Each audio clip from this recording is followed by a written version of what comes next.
que tú no entiendes todas las cosas porque los caminos de Dios son más altos que tus caminos, y tus pensamientos y los pensamientos de Dios son más altos que tus caminos.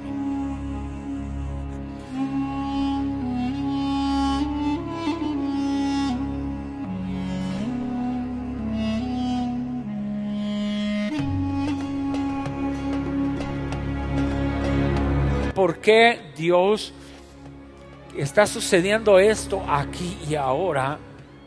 Pero voy a decidir confiar en ti porque tú tienes la perspectiva de lo que yo no tengo perspectiva.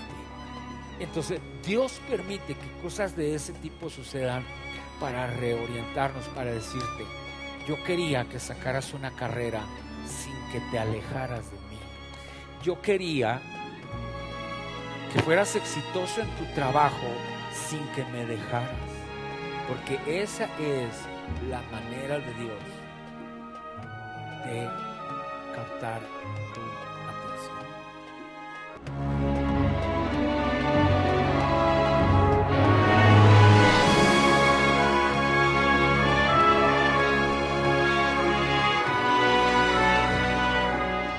En Génesis capítulo 7, ahí tenemos hoy una enseñanza. Y yo la he titulado esta enseñanza con el nombre de un libro que hace leí muchos años. Y este libro se llama Cuando las cosas que Dios hace no tienen sentido. La verdad es que no siempre entendemos lo que Dios hace o permite que suceda en nuestra vida y en el mundo. Pero en todo Dios está obrando y en todo su mano está. Que nosotros no podamos entenderlo es una cosa. Que usted y yo no tengamos esa perspectiva de Dios, porque la perspectiva de Dios es eterna, es pasada, es presente y es futuro, es futura. Y nuestra perspectiva es el aquí y el ahora. Usted y yo no podemos ver absolutamente nada del mañana. Al no poder ver nada del mañana, no podemos entender bien lo que sucede en el presente. Es una consecuencia. Entonces, al nosotros estar tan enfocados en el aquí y en el ahora, nunca vamos a poder realmente dimensionar el por qué, porque no conocemos el futuro. El Dios al que nosotros hemos decidido confiar y seguir, Él lo conoce. Entonces, Él a veces no es que todo lo manda a Dios, pero algunas cosas Él las permite. Cuando Dios permite ciertas cosas en nuestro presente, para nosotros no tiene sentido, no tiene lógica, no tiene orilla, no tiene manera de racionalizarlo, no tiene manera de darle una explicación ni lógica ni científica, en ningún sentido, a veces ni siquiera espiritual. Y entonces tenemos que concluir que tenemos que nada más agarrarnos fuerte de Él, de su mano, y entonces esperar a que las cosas vayan avanzando, porque quizás el día de mañana, volteando hacia atrás, podamos decir: wow, en aquel momento no lo entendí, pero Dios usó esa crisis. Dios usó el tema del coronavirus para esto y esto y esto y esto. Dios usó aquella enfermedad en la familia para esto y esto y esto y esto. Dios permitió que yo perdiera el trabajo que tanto quería, que tanto deseaba, que tanto cuidaba, por esto y esto y esto y esto. Y aprendí esto de Dios y crecí espiritualmente en esto. Y desarrollé mejor carácter en esto, y desarrollé una mentalidad más apropiada en esto, o cambié mi vida, o mi vida cambió para bien en esto y en esto y en esto. Pero es hasta que llegamos a aquel futuro que hoy no conocemos, en que potencialmente, porque no siempre, potencialmente pudiéramos volteando en retrospectiva decir: ahora entiendo porque Dios permitió que pasara aquella situación. Y en Génesis 6, Dios va a introducir lo que es el diluvio. Ya hablé acerca de los pactos, cuando Dios por primera vez introduce en la escritura la palabra berit, que es la palabra pacto, que quiere decir lazo, que quiere decir una atadura. Entonces, cuando Dios hace un pacto con Noé, nos ata a él y él se ata a nosotros. Imagínense, nosotros atados a su poder, a su autoridad. Nosotros atados a un Dios que es soberano, que es eterno, que es sublime, que no hay nadie como Él. Atados nosotros, hombres miserables, hombres débiles, hombres frágiles, atados a la naturaleza grandiosa del Dios de los cielos. Eso es increíble. Pero después de Dios hacer un pacto con Noé, ese berit que Dios hace con Noé, ahora Dios va a traer algo que él decide hacer. Dice que va a erradicar al hombre de la tierra a través de un diluvio. Y en el capítulo 7 dice la escritura de la siguiente manera. Dice: y dijo luego Jehová a Noé: entra tú y toda tu casa en el arca, porque a ti he visto justo delante de mí en esta generación. De todo animal limpio tomarás 7 parejas, macho y su hembra, mas de los animales que no son limpios, una pareja, el macho y la hembra. También de las aves de los cielos, 7 parejas, macho y hembra, para conservar viva la especie sobre la tierra. Yo quiero que usted subraye en su Biblia, o le haga un highlight a su Biblia ahí, si usted tiene una Biblia electrónica, y le ponga el por qué, el para qué. Las cosas que usted y yo no entendemos hoy. Mire, entendamos esto. Dios le dice a Noé que construya un arca. No entiende Noé lo que Dios está haciendo. Noé simple y sencillamente está entrando en obediencia a Dios, pero no entiende el propósito. Noé comienza a construir aquella arca y su familia se involucra con él. Dios le da las características, las dimensiones, pero todavía Noé, en ese futuro no conocido de Dios, todavía Noé está obedeciendo a Dios. Está haciendo algo en ese momento que no tiene sentido, que no tiene lógica. Dice la Biblia que hasta ese momento no había llovido nunca, sino que la tierra se regaba con un rocío que caía sobre las mañanas. Entonces Noé está construyendo algo para un futuro que desconoce, pero que en la mentalidad de Dios está la conservación de lo que Noé conoce ahorita. Porque lo que Noé conoce ahorita son animales, la vegetación, es el mundo en su estado natural, pero Dios va a hacer va a hacer que suceda el diluvio para posteriormente para conservar los animales y posteriormente volver ese futuro desconocido de Noé en el mundo que él conocía. Ahora avancemos un poquito y dice: porque pasados aún 7 días yo haré llover sobre la tierra 40 días y 40 noches, y raeré de sobre la faz de la tierra a todo ser viviente que hice. E hizo Noé conforme a todo lo que le mandó Jehová. Y era Noé de 600 años cuando el diluvio de las aguas vino sobre la tierra. En el verso 11 dice: y el año 600 de la vida de Noé, en el mes segundo, a los 17 días del mes, aquel día, fueron rotas todas las fuentes del grande abismo, y las cataratas de los cielos fueron abiertas, y hubo lluvia sobre la tierra 40 días y 40 noches. Verso 16: y los que vinieron, macho y hembra de toda carne, vinieron como le había mandado Dios, y Jehová cerró la puerta. Okay. Entonces en este punto Dios cierra la puerta. Dice: y fue el diluvio 40 días sobre la tierra, y las aguas crecieron, alzaron el agua y se elevó sobre la tierra. Ahora vamos a ese otro sujeto de la historia que está escondido. No conocemos sus nombres. Aquí conocemos a Noé, su esposa, sus hijos y las esposas de sus hijos. Pero hay un sujeto involucrado en esta historia que está implícito, que es la humanidad, es el ser humano. Entonces ese ser humano observa a Noé construyendo algo que ellos ni siquiera saben qué es. Por lo menos Noé tiene las características, las medidas. Dios le ha dicho que a través de eso va a salvarlo a él y a su familia. Pero aquellos están juzgando las acciones de Noé desde su perspectiva. Entiende esto: cada persona tiene una perspectiva diferente de las cosas. Para nosotros, el venir a la iglesia y adorar a Dios, desde nuestra perspectiva, es el regocijo de nuestra alma. Aquí nos deleitamos, aquí nos gozamos. Esto es el mundo que desea nuestro espíritu. Aquí nos llenamos, nos rodea la alabanza. La palabra nos toca, nos ministra, nos enseña, nos educa, nos forma.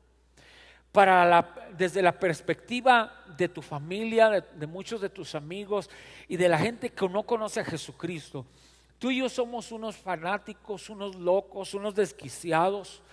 Ellos dicen que nos lavaron el cerebro. Ellos no lo entienden, porque desde su perspectiva esta realidad presente no tiene sentido y no tiene lógica. Entonces, delante de los ojos de ellos, lo que Dios está haciendo en nuestra vida y en nuestra iglesia no tiene sentido. Desde la perspectiva del mundo, el verte a ti y a mí danzar, llorar, levantar manos, gritar aleluya, gloria a Dios, predicar por las redes sociales, es locura. Porque el hombre natural no entiende las cosas que son del espíritu. Entonces, esa ceguera espiritual no los ayuda a entender lo que Dios está haciendo y ese sinsentido de lo que está sucediendo en nuestra realidad presente. Ahora, para nosotros no todas las cosas tienen sentido. A lo mejor venimos a la iglesia, nos gozamos, nos deleitamos, tenemos la palabra, tenemos fe, hemos crecido en nuestra relación con Dios, pero no todo tiene sentido. Hay situaciones, hay enfermedades que no tienen sentido. Cuando alguien a mí me dice, le pegó un cáncer, o le pegó un problema, un stroke, o lo que sea, o tuvo un accidente, eso no tiene sentido. Quisiera poderle dar una respuesta a la gente y no la tengo. Entonces, mira, no todo lo que Dios está haciendo en tu presente tiene sentido. Apúntalo eso en un papel, porque el día de mañana que estés en medio de un problema y estés pasando por una situación difícil, lo puedas sacar, lo puedas leer y entender que no todo en tu presente tiene sentido ni lógica, porque desde tu perspectiva las cosas que Dios está haciendo no pueden tener sentido. Cuando Noé está construyendo esta arca, no hay sentido, quizás ni aún para sus propios hijos. La Biblia no lo dice, pero quizás sus hijos iban y le decían, papá, ya tenemos más de 100 años construyendo esta cosa. Papá, ¿estás seguro que te habló Dios? No habrás tenido una pesadilla o no habrás tenido un sueño de esos raros, papá, que siempre tienes. Y Noé, con aquella firmeza, sabe que Dios le ha hablado, construye el arca y sigue trabajando, aunque su realidad presente no tenga ningún sentido, hasta que venga el diluvio, las aguas comiencen a crecer, como acabamos de leer, y entonces las puertas del arca se cierren. Cuando las puertas del arca se cierran, entonces el agua comienza a salir literalmente de la tierra a borbotones y comienza a llover con una gran tormenta jamás vista, y entonces las aguas comienzan a levantar el arca.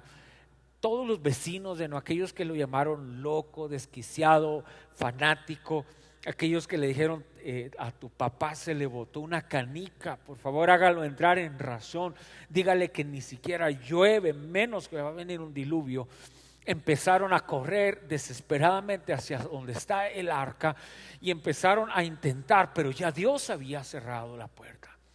Ahora las palabras de Noé, ya en este futuro que ellos desconocían, empiezan ahora a hacerse realidad, a tener sentido, a tener lógica. Y quizás a discutir entre ellos, a decir, te dije, era verdad. Nos lo dijo muchas veces. Lo vimos, nos burlamos de él, pero es que en su pasado, en aquel momento histórico, no entendieron que las cosas que Dios hace no siempre van a tener sentido. No las vas a poder colocar en el armario de la lógica para hoy poder decir, lo que Dios está haciendo hoy lo está haciendo por esto y aquello más. No lo vas a poder colocar ahí. Pero quizás en un futuro puedas voltear hacia atrás y decir, ahora lo entiendo. Ahora sé por qué Dios me libró de aquel trabajo. Ahora entiendo por qué Dios me libró de aquella persona. Ahora entiendo por qué Dios permitió que yo perdiera aquella oportunidad de negocio, etcétera, etcétera. Y entonces, mirando en retrospectiva, podrás entender que lo que Isaías escribe es verdad.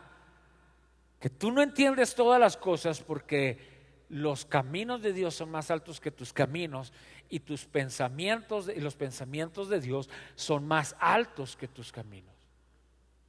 Y entonces en tu realidad y en nuestra realidad presente nada más nos queda aprender a confiar en Dios, aprender a decirle, Señor, está bien, no entiendo este tema del arca, Señor, no comprendo por qué Dios está sucediendo esto aquí y ahora, pero voy a decidir confiar en ti porque tú tienes la perspectiva de lo que yo no tengo perspectiva. Y vas a tener que aprender a vivir de esa manera. Ahora, ve conmigo hasta el capítulo 8 y vamos al capítulo 3, al verso 13, y dice: y sucedió que en el año 601 de Noé, en el mes primero y el día primero del mes, las aguas se secaron sobre la tierra, y quitó Noé la cubierta del arca, y miró, y he aquí que la faz de la tierra estaba seca. Y en el mes segundo, a los 27 días del mes, se secó la tierra. Entonces habló Dios a Noé diciendo: sal del arca, tú y tu mujer y tus hijos, y las mujeres de tus hijos contigo. Todos los animales que están contigo, de toda carne, de aves y de bestias, y de todo reptil que se arrastra sobre la tierra, sacarás contigo. Escucha esto: y vayan por la tierra y fructifiquen y multiplíquense sobre la tierra.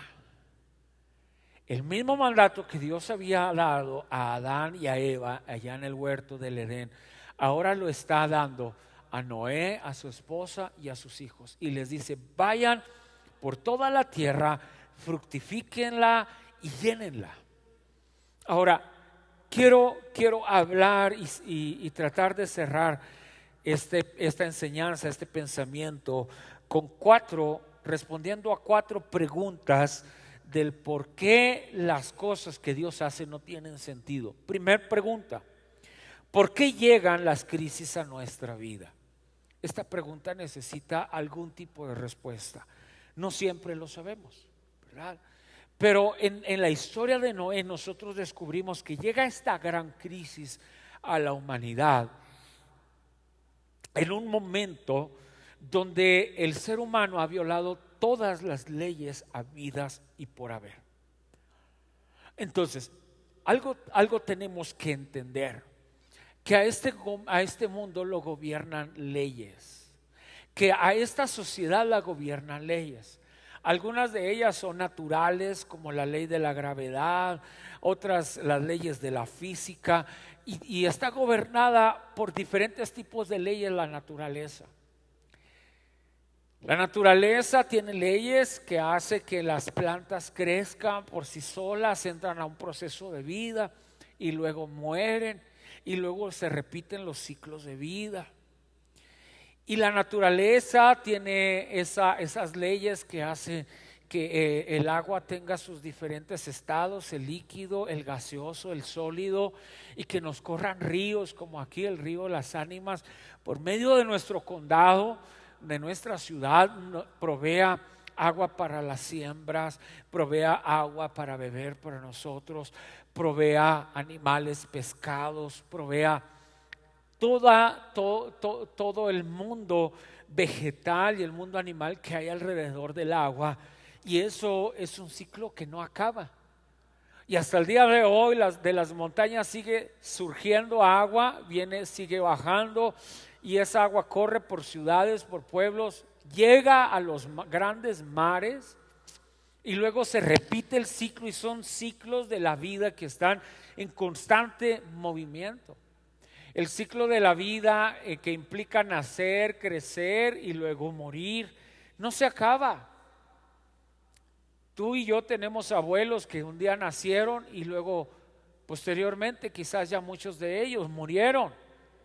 Y los ciclos de la vida van a continuar. Nosotros aquí estamos, nacimos, estamos en el ciclo de la vida y de repente cuando menos pensemos se va a apagar la vela de nuestra existencia. Y todos esos ciclos de la vida dan vueltas y vueltas. Cuando nosotros violamos los ciclos de la vida, las leyes de la vida en cualquiera de sus aspectos, entonces eso traerá consecuencias.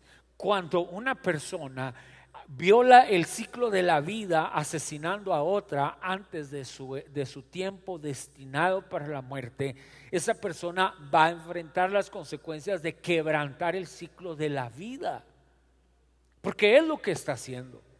Y la gente dice, es que ya Dios quería que se fuera. No es cierto. Lo mataron. No es que Dios había planeado que ese día iba a morir. No es cierto. La gente desarrolla pensamientos que dice, es que ya le tocaba, ya le tocaba. No, es que no le tocaba. Alguien rompió el ciclo de la vida.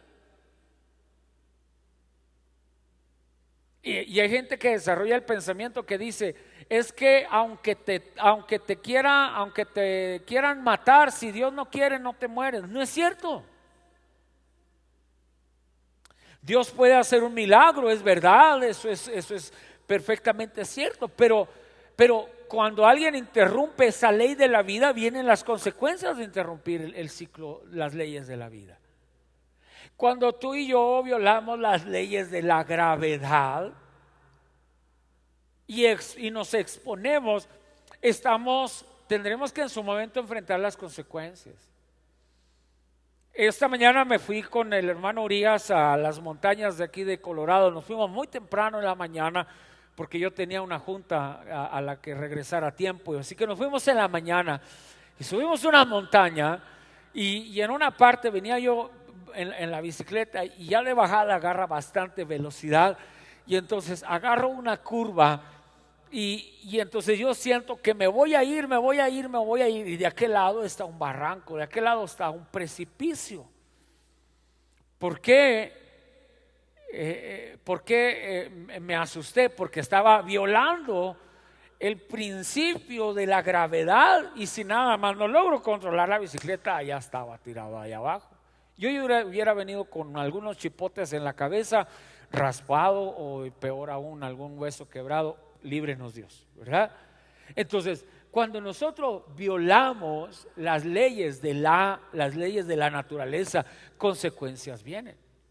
Cuando una persona va manejando un carro bastante fuerte en la carretera y dice no pasa nada, yo soy un buen conductor y agarra una curva a una velocidad para la cual no está diseñada la curva, ¿verdad? Porque el camino tiene un nivel de inclinación para cada tipo de curva y entonces está diseñada para cierta velocidad y cuando alguien cierra los ojos y dice yo la puedo agarrar a más velocidad, corre el riesgo de al quebrar esa ley, ¿verdad? Esa ley de gravedad, esa ley de velocidad y de física, entonces el vehículo termine yéndose y saliéndose y enfrentar las consecuencias de violar esas leyes. Yo puedo poner un ejemplo tras otro de las consecuencias que hay de violar las leyes establecidas en la naturaleza. Entonces, ¿por qué llegan las crisis a nuestra vida? Porque el hombre se ha convertido en especialista en violar las leyes de la naturaleza, las leyes de la vida, las leyes morales, las leyes éticas, las leyes de gobierno, las leyes financieras, las leyes de alimentación, las leyes de conducta, ya lo dije, las leyes de carácter. Una vez que vamos violando esas leyes, todo el cúmulo de violación de leyes se empieza a hacer como una bola de nieve que se va acumulando y entonces llega un punto en que esa acumulación de violación de leyes trae consecuencias. ¿De dónde nos vino este virus? De la violación de las leyes de la naturaleza. ¿De dónde llegan las enfermedades? De la violación de las leyes de la alimentación. ¿De dónde nos llegan los quebrantamientos financieros? De la violación de las leyes del manejo de finanzas. Entonces, en la historia de Noé, el ser humano ha quebrantado todas las leyes. Se empezaron a mezclar los hijos de Dios con las hijas de los hombres, violando las leyes. Se empezaron a mezclar, dice la Escritura ya en el Nuevo Testamento, casándose hombres con hombres, violando las leyes establecidas de Dios, por Dios. Empezando a casarse mujeres con mujeres, violando las leyes establecidas de Dios. Mezclándose o teniendo relaciones sexuales hombres con animales, mujeres con animales, violando las leyes de Dios. Y entonces todo eso comienza a traer un cúmulo de violaciones de leyes naturales, hasta que Dios tiene que permitir que una crisis llegue, hasta que Dios permite que una situación se presente. Y entonces cuando esa situación se presenta, es cuando mucha gente voltea a Dios, o para buscarlo, o para reclamarle, o para enojarse con Él, para decir, entonces Dios no existe, entonces Dios no nos escucha, entonces Dios no es nada más que un cuento de hadas, entonces Dios no es nada más que un invento de la religiosidad del hombre, queriendo responsabilizar a Dios de los rompimientos de las leyes naturales que nosotros hicimos. Esa es la razón por la que llegan crisis. Cada crisis que llega a la vida del ser humano tiene como origen el rompimiento de las leyes naturales.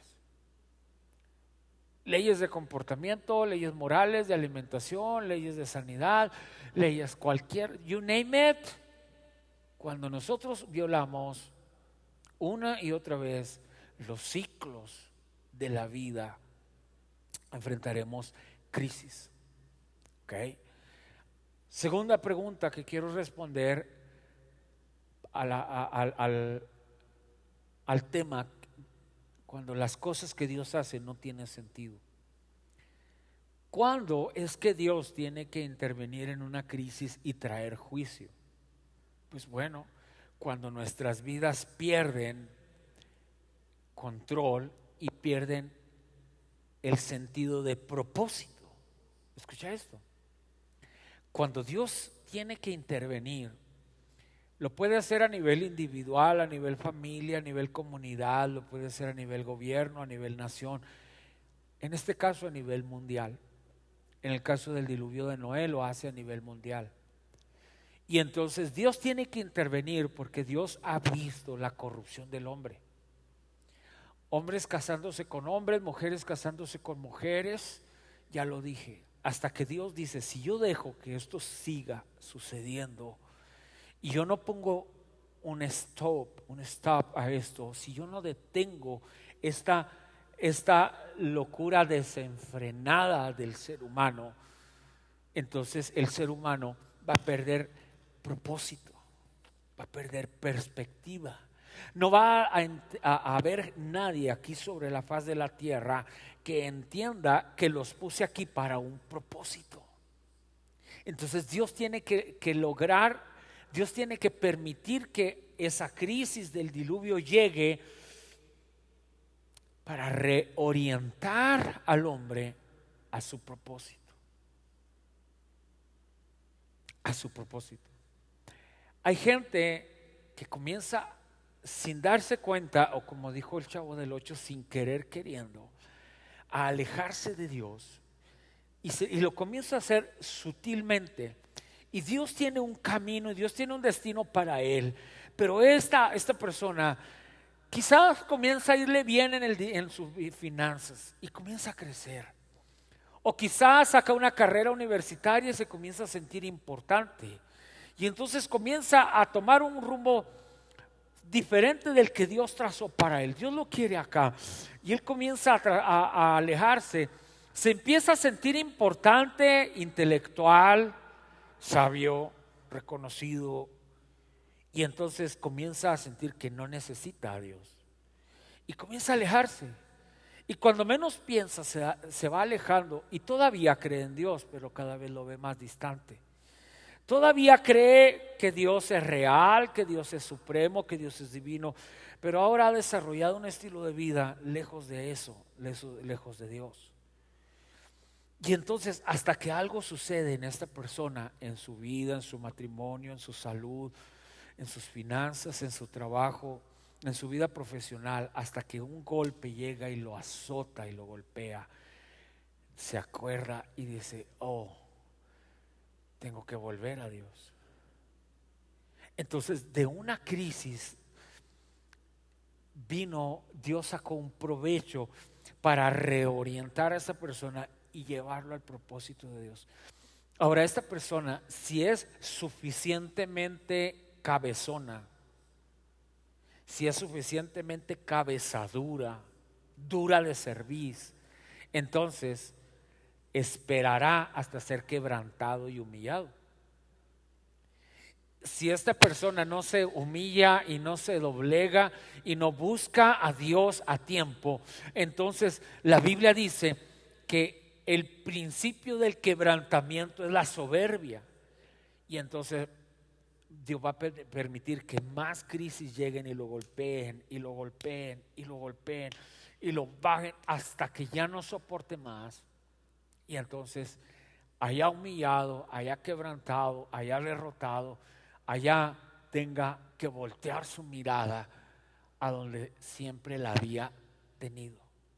Entonces Dios permite que cosas de ese tipo sucedan para reorientarnos, para decirte, yo quería que sacaras una carrera sin que te alejaras de mí. Yo quería que fueras exitoso en tu trabajo sin que me dejaras.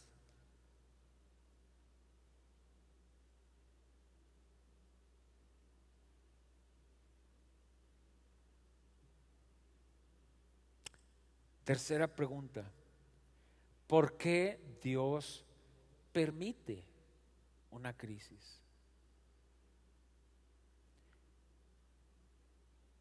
Porque esa es la manera de Dios de captar tu atención y mi atención. Alguien puede llamar a esto crueldad. Si lo piensas bien, es amor. Porque si no íbamos a entender de otra manera, nuestro camino es perdición. Nuestro camino es condenación eterna. Entonces Dios mirándonos, yendo por una vida a la que tendríamos que enfrentarnos a más dolor, Dios prefiere que nos llegue el dolor aquí, ahora, y no más allá, donde posiblemente ya no haya ni siquiera manera de regresar. Entonces Dios permite que crisis a veces lleguen a nuestra vida para captar nuestra atención, para decirnos, vamos hijo, vas por el camino equivocado. Hey, ese no es el rumbo de vida que yo había trazado para ti. Yo te quería acá. Hijo, hija, voy a permitir que algo llegue a tu vida porque quiero tu atención, quiero que voltees de nuevo hacia donde yo estoy. Y número 4, ¿cuál es el propósito de Dios al intervenir con juicio? Respuesta, es la preservación de su plan original. Por eso Dios le da la misma orden que le había dado a Adán y a Eva, se la da a Noé. Por eso cuando ya ha llegado al arca y los saca, dice que los ha llevado para preservar la especie. Entonces esto es hermoso, esto es fascinante. Porque aunque Dios observa que ciertas cosas duelen a nuestra vida cuando llegan, que para nosotros no tienen sentido. Por eso quise titular este mensaje como el libro que leí, cuando las cosas que Dios hace no tienen sentido. Cuando nosotros entendemos esto, entonces vamos a poder entrar a la voluntad perfecta y absoluta de Dios, sabiendo que aunque hoy no lo entendemos, lo que Dios está haciendo es un plan de continuidad y de preservación de su propósito. Acuérdate, ya no vivimos para nosotros mismos. Acuérdate, ya no nos pertenecemos a nosotros. Acuérdate, tu vida y la mía ya no son nuestras, le pertenecen a Cristo, se la dimos a Cristo. Y no se la dimos nada más para las cosas buenas, así como dice la Escritura. Así como dijo Job, ¿he de recibir de Dios nada más lo bueno y no lo malo? Pues tenemos que aprender, ya no me pertenezco a Él, ya no soy mío. Ahora ya no me pertenezco a mí mismo, ya no soy mío, ahora le pertenezco a Él. Y en ese actuar de Dios, Él siempre está pensando en un futuro que tú y yo no entendemos, y es el futuro de la preservación. Es el futuro en el que Dios está mirando aquellas cosas, aquellos frutos que todavía no le salen al árbol. Como cuando empieza a llegar la primavera y los árboles comienzan a tomar ese profundo color verde y de repente les comienzan a salir unas pequeñas flores, pero que todavía no le sale el fruto, todavía no le sale la manzana, todavía no sale el durazno, todavía no sale el fruto. Lo único que tienes es un árbol en su realidad presente, pero que tarde o temprano le va a salir un fruto. Así es, cuando tú y yo vivimos por tiempos de crisis, aún cuando las cosas que Dios hace no tienen sentido, tienes que entender algo, que tarde o temprano le va a salir fruto a tu vida, tarde o temprano. Dios te bendiga. Esta es la palabra de Dios para tu vida hoy. Yo quiero orar por ti, Padre. Gracias por cada uno de tus hijos y tus hijas, que juntos, Señor, estamos aprendiendo más de ti, Señor. Padre eterno, en el nombre poderoso de Jesús de Nazaret, yo te pido, Señor, que la palabra que hoy ha sido enseñada y predicada se arraigue en el corazón de cada uno de nosotros, Señor. Quizás hoy mismo estamos viviendo en ese presente en el que las cosas que Dios hace no tienen sentido.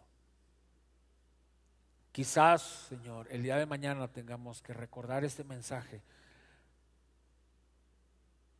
sabiendo que no todas las cosas que tú haces tienen sentido, Padre. Así que por favor, siembra esta semilla hoy para un futuro desconocido.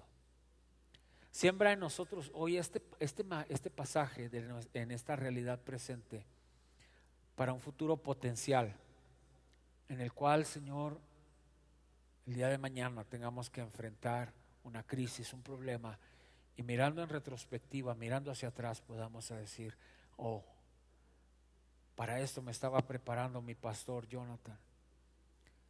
Para eso Dios estaba usándolo, para traer un mensaje a la iglesia, para que en su momento mi fe no me fallara y mi esperanza no fuera perdida. Y entonces, Señor, la palabra que hoy es sembrada y tirada a los corazones producirá fruto en un futuro que hoy no conocemos, Señor. Ayúdanos pues, Señor. En el nombre de Jesús te lo pedimos. Amén y amén. Gracias, Señor. Amén.